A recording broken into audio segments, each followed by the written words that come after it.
الحمد لله رب العالمين وبه استعين وأشهد أن لا إله إلا الله وحده لا شريك له وأشهد أن محمدا عبده ورسوله أما بعد.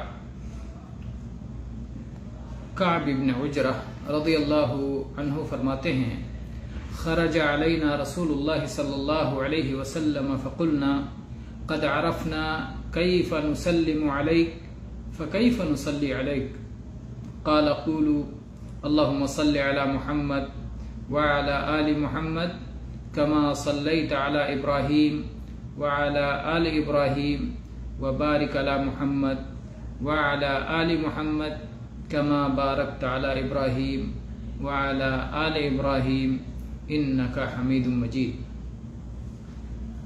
یہ روایت جو ابھی میں نے پڑھی ہے یہ صحیح مسلم میں 406 نمبر پر ہے.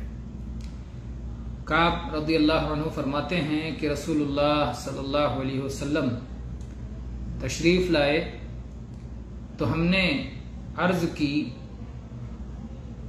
اے اللہ کے رسول ہم آپ پر کیسے سلام بھیجیں یہ تو ہم جانتے ہیں، لیکن ہم آپ پر کیسے صلات بھیجیں یہ سوال ہے.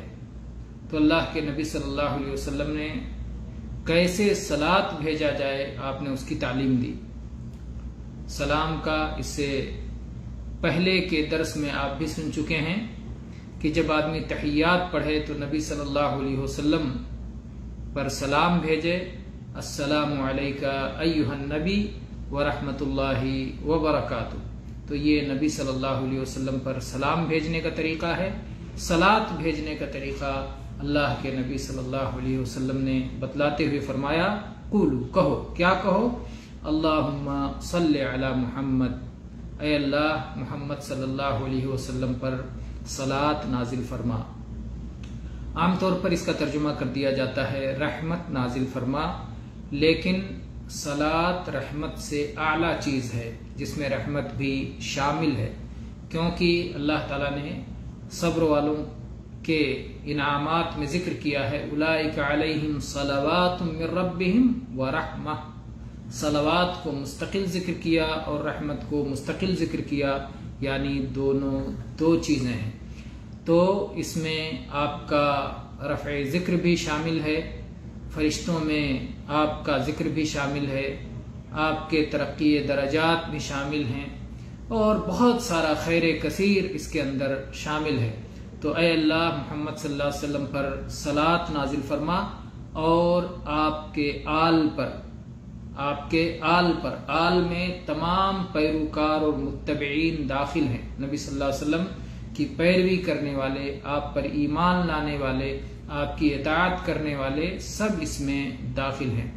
جیسے اے اللہ تو نے ابراہیم علیہ السلام پر اور ابراہیم علیہ السلام کی آل پر صلات نازل فرمائی، اور محمد صلی اللہ علیہ وسلم پر برکت نازل فرما اور محمد صلی اللہ علیہ وسلم کی آل پر برکت نازل فرما، جیسے تو نے ابراہیم علیہ السلام اور ان کی آل پر برکت نازل فرمائی. اے اللہ تو بڑا قابل تعریف اور بڑا قابل مجد ہے.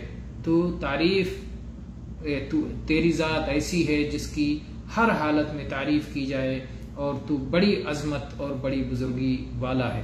تو یہ آپ نے درود کی تعلیم دی، صلات کیسے پڑھی جائے اس کی تعلیم دی. اللہم صلی علی محمد وعلی آل محمد کما صلیت علی ابراہیم وعلی آل ابراہیم وبارک علی محمد وعلی آل محمد کما بارکت علی ابراہیم وعلی آل ابراہیم انک حمید مجید. تو اس طرح سے تحیات کے بعد یہ درود پڑھنا چاہیے. واللہ تعالی عالم والحمد للہ رب العالمین وصلی اللہ علی نبینا وسلم.